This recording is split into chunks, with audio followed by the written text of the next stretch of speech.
Hey guys, how's it going? This is False Fools 123, and this is actually day 28 of my quarantine vlogs. So I know yesterday I said it was day 28, but it turns out that I can't read. Hi, my name's Jared19, and I'm also bad at life apparently, so now you know. Anyway guys, I've been a little stressed out lately, I'm spending some more time with my mom just because she really needs the help. She's been going for just some shit. And I'm trying to be there to help, be supportive, do what I can, and I don't know, it's difficult. Biggest adjustment for me is that she doesn't have Wi-Fi, and that really puts a cramp in my style. So if this vlog is, I always try to take out the one that has the microphone in it. So if this vlog is several weeks late, yeah, that's my bad. I'm still vlogging just because mostly it's a release for me. It has been since I was in Coos Bay and I was in that really shitty life situation. Vlogging just gives me an outlet to mostly just talk to the camera. If you notice I never shut up, it's because I don't always have the best socialization in my life. The balance can be a bit thin sometimes, and so honestly just vlogging helps me get my words out so I'm not constantly bothering you fuckers. But this vlog is not about me rambling or about my life story. I might do a vlog this week that's actually just kind of talking about adjusting and what I've been doing at my mom's that I haven't been doing at my aunt's. Just how I've been spending my time and dividing my hobbies and how I'm adjusting. That might be nice, just give you a little update and talk about shit like that. By the way, I do want to show you this wall. This is all blackberry vines pretty much. And I just love how that is on the Bear Creek Greenway. One of these days I want to do a come walk with me, but basically the beginning of this vlog is a total mess, and I'm going to shut up now so I can keep talking about what I wanted to talk about. You know, how scripting works. So today I plan to talk to you about basically just my history with pies. Me and pies, we go way back, okay? We be like homies OG, okay? So, and I just say I first started baking pies when I was a little small wee child.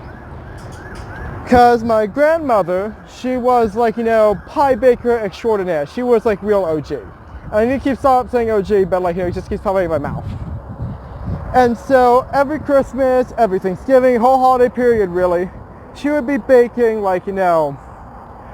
we finally tallied it up one year, 75 fucking pies during the period.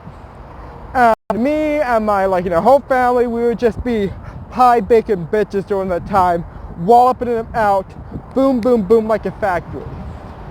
Mainly did apple, mincemeat, and pumpkin. Now, the majority of the pies, sometimes, we threw in a little, curveballs in there. So, I had, pretty standard, I was, entrenched in American pie tradition. And my grandma's pies, they were delicious. They were, they were very industrial-like, to be honest. They were, so much better than you could ever, get out of, store-bought crust.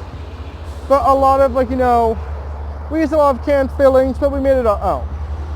Because we were making so many of them, and this was all just for our family. So if you were getting a pie in our family in Christmas, it was usually for my Mima.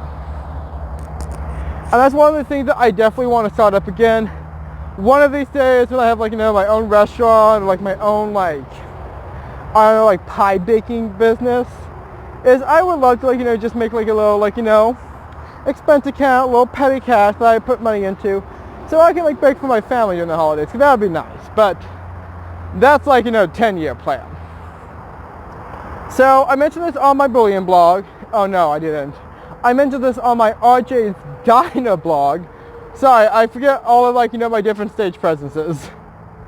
About on my Bacon Bourbon Pecan Pie article. I'll have to link that down below. It's pretty good. And so basically, I started with pecan pie, right? That was sort of the first pie I ever made by myself. And I loved it. It was new, it was exciting. I had never made a sugar pie at that point because I was mostly, used to making just fruit pies and similar stuff. And so that was really a change in pace for me, and I really loved it. It made me feel really proud. It was something unique that I had made for the family because no one in my family had ever really eaten pecan pie anymore.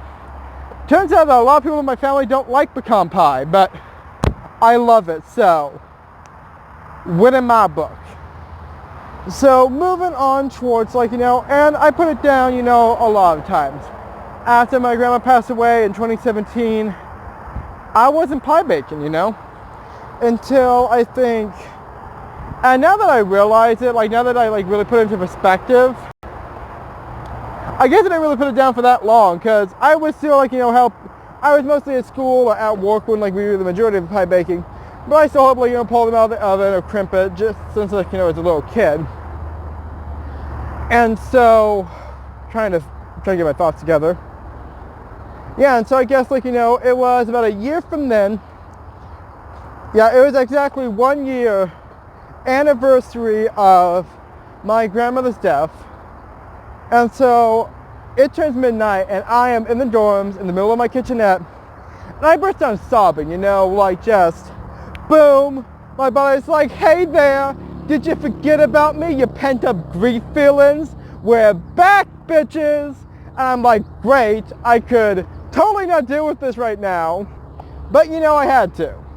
And so I did what any sane person would do, and that is, while sobbing, bake a pie. I opened up my fridge. I had some, pâté brisé from our baking segment, which is just this actually I believe it actually might have been pâté sucré, but anyway, which is just some lovely French tart dough that we were using. And I had a gallon bag of frozen passion which I know I did not pronounce that correctly, but they're basically North Indian banana fritters, and they're delicious when made correctly. These were not. But basically, I had that, and I had the pie crust, and that was basically all I had in my fridge. And I just whipped out a pie, and I basically just made it. I threw it in a pie pan. I shoved it in a thing, and oh yeah, because I had two pie pans by that point because I always say pie pans whenever I get a pie. But and I just busted out the first pie I had made in years. Well, a year I guess, several months actually. But it was basically the first time I baked a pie on my own for my own accord, and it was mostly just to get that sort of connection with my grandmother. And it felt really nice. I liked how it turned out. It was kind of just this emotional, cathartic moment for me. And so it was literally maybe 1 o'clock in the morning, and I'm just eating this weird breaded banana, sweet nut crust pie, and I was happy. Because well, I mean, first I got that sugar rush, but also gave me that little bit of emotional catharsis where I was connected with my grandma, and so that was actually really nice. And that's kind of when I started wanting to get back into pie baking again. I kind of get that creative urge again. And so during the summer, I started baking so much more. That was the summer of 2018. And so I started baking all sorts of different pies. I started really exploring sort of the piescape or whatever. I started reading books on pie. And at the end of the year, at the end of all of the summer, my culinary advisor, Chef Duvall, she actually gave me a book called James McNair's Pie Cookbook, which just I absolutely loved. It was a really sweet gift, and that, and it's just lovely when you can have that sort of connection with your teachers. And so I have read it multiple times. I'm honestly trying to think how many pies I've actually made out of it. But I use it for a source for a lot of inspiration. I definitely for the crust, a lot of the sauces and things like that. And so it definitely is just absolutely fantastic. And so I started baking from it. I also started like, you know, making my own pies and all that type of thing. So that had been going for a while. I started like getting kind of known as like the pie guy because I was, you know, bringing it to my friends, and like I said, I wanted to start a business. I wanted to do this as an entrepreneurial business. So while I was baking pies, I was also like learning all that I could about entrepreneurship, and I guess like, you know, cottage industry, food trucks, farmers markets, that type of thing, because I was really interested in getting into it, and I still am. Somewhere down the line, when I have the money for it, 5-10 year plan, I want to start my own small business and do this. But this is sort of like, you know, the beginning where I thought like, you know, hey, this could be something that I could do for a living, that I would love.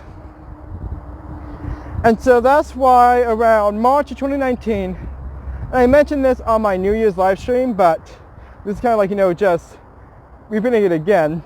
I started my RJ's Pies Instagram. It was the first time I was ever on Instagram.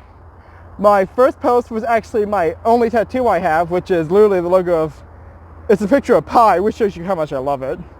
Like, everyone's got like, you know, that one thing they're obsessed with in their life, you know? This is mine. And so I started like, you know, baking. I started like making all of these like really fun, like new dishes. I was experimenting in the kitchen. I was having a blast. And I did pretty well for myself there. I had to put down pie baking a lot. I stopped cooking quite a bit just because of like, you know, my situation in Coos Bay. It was really depressing, and that just, I wasn't as creative just because I was stifled in every way possible. I was in this terrible depression, so I put it down a lot. Starting up again, I started again, like I think sometime in October.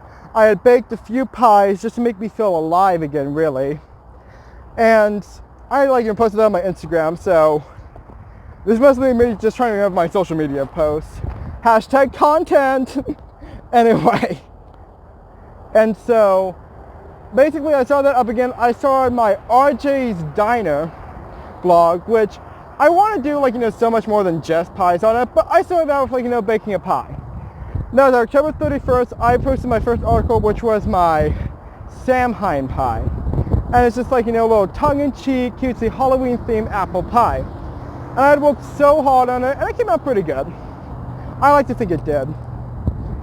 But pretty much, that's where I began. That's kind of how I started my blog. It's kind of like, you know, why I always have this obsession with it, because it reminds me of home, it makes me happy. It's this specialty I realize that I've had. Anyway, guys, this video is getting a little long. I'm going towards, like, you know, the main town. Oh my goodness, the background noise is probably so shitty. I'm sorry I'm a trash YouTuber, you'll have to forgive me. But I just wanted to remind you that you can like, comment, and subscribe, because like, comment, and subscribe, there we go. Just realized this whole thing has been filmed in, like, you know, vertical, so it's gonna look like shit. But, you know, guys, just remember you can do all of that. You can help me grow my channel.